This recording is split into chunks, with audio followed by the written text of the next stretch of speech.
Hello friends, I welcome you in lecture number 8 on roots of equations. From previous two lectures we are discussing secant method, and in this lecture also we are going to discuss one more example on secant method which was asked in GTU Winter 2019 exam.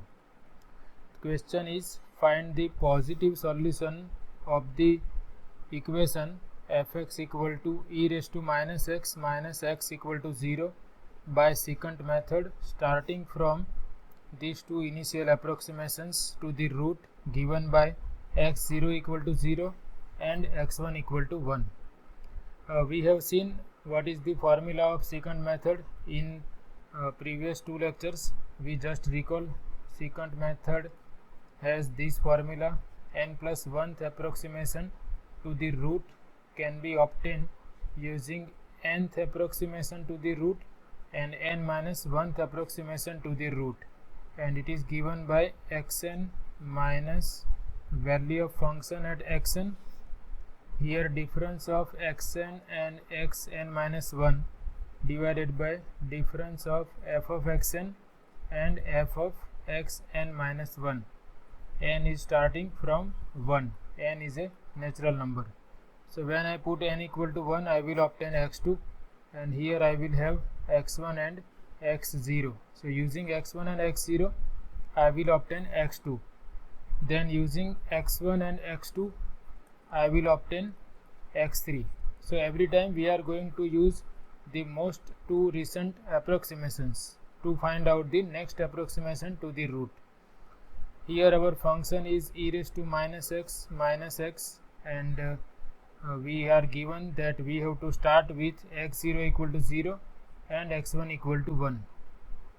So first we will obtain second approximation. It is given by x2 equal to x1 minus value of function at x1, and here x1 minus x0 divided by f of x1 minus f of x0. So we will require value of function at x0 and value of function at x1, and after finding them we will substitute all the values here and we will be able to determine x2. Here it is not specified that root is required up to how many decimal places, so we can either start with 5 decimal places or 6 decimal places.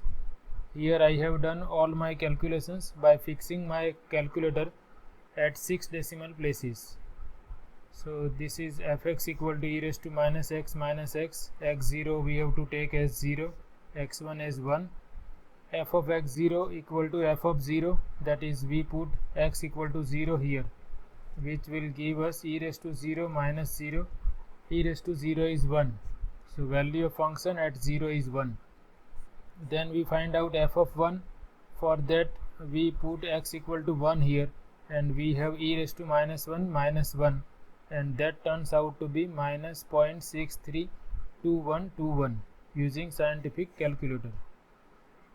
Then we obtain x2 and we call this as first iteration. X2 is given by this. Now we are having all these values, so that I have substituted here, and I find that x2 is 0.6127, or we can write 20 because our calculations are up to 6 decimal places.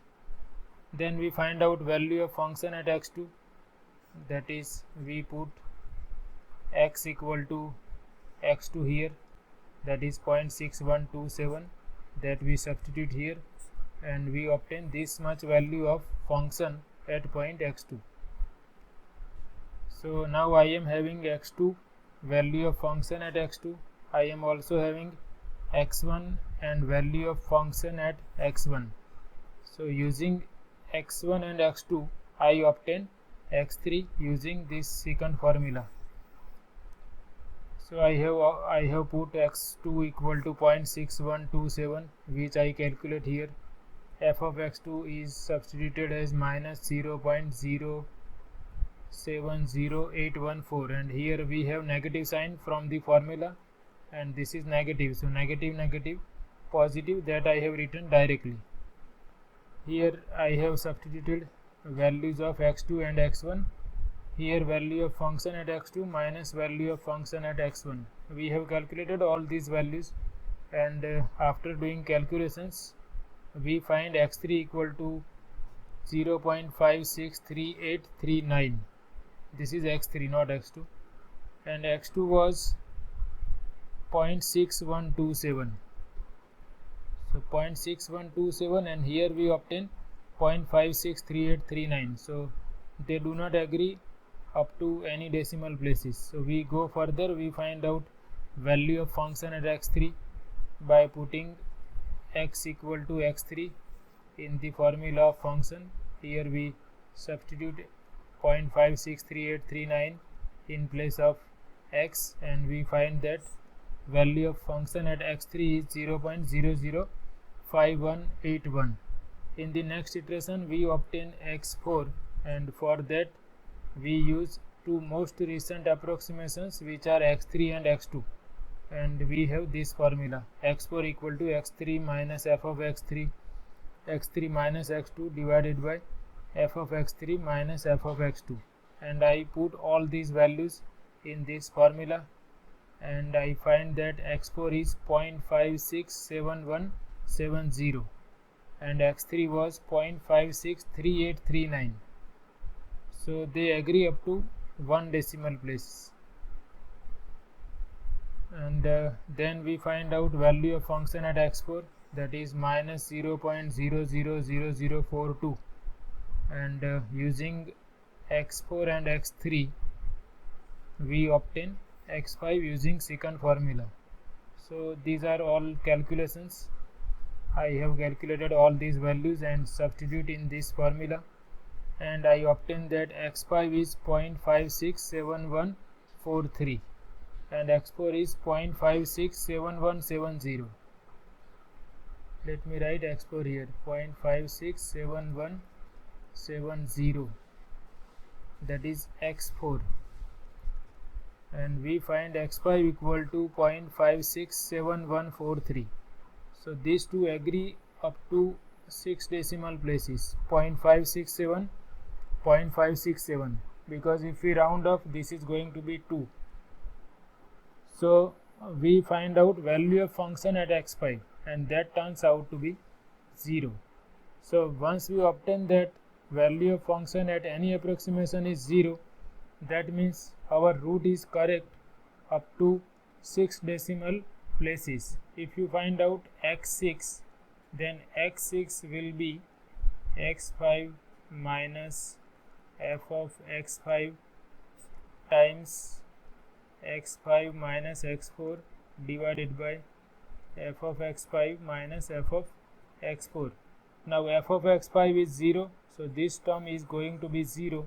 Therefore x6 and x5 will agree up to 6 decimal places. So if at any iteration you find that value of function at the root is 0, then we stop this process and we can write that the required root is 0.567143, which is correct up to 6 decimal places. We don't have to go for this step because f of x5 is 0. We can say that this is the required root correct up to 6 decimal places, and it is greater than 0. And in the question they have asked to find out the positive value of root or positive solution. Hence the positive solution of e raised to minus x equal to 0 is 0.5674143, correct up to 6 decimal places. And because it is required to obtain positive root, if our answer is negative, then that is not correct answer, because they have specified that we have to obtain the positive solution of the given equation. So be careful about that also. If your approximation obtained at the final iteration is not positive, then this is incorrect answer. But here we have obtained that our root is positive and it is correct up to 6 decimal places.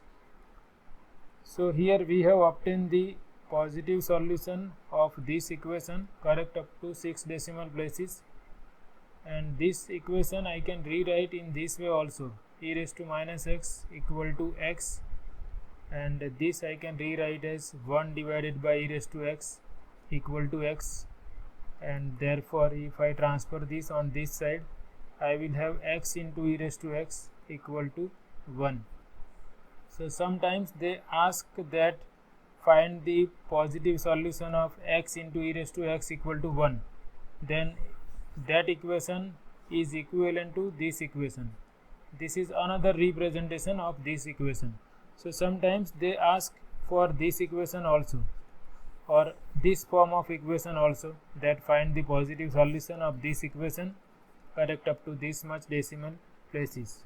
So that is just a remark that they can ask in this way also. So in that case you can either convert this equation in this form, or you can write this equation as x e raised to x minus 1 equal to 0, and you can consider your function fx in this way. Or you can write equivalent form in this form, and you can consider fx equal to e raised to minus x minus x. In any case you will get the same answer. So this is another question on secant method which was asked in GTU Winter 2019 exam, and you can see this method is very easy. All you have to remember is this secant formula, and in each iteration to obtain the root you have to use the most two recent approximations, that you have to take care. So this is all about this session. I hope you like it. We will continue with this topic in upcoming lectures. Thanks for watching.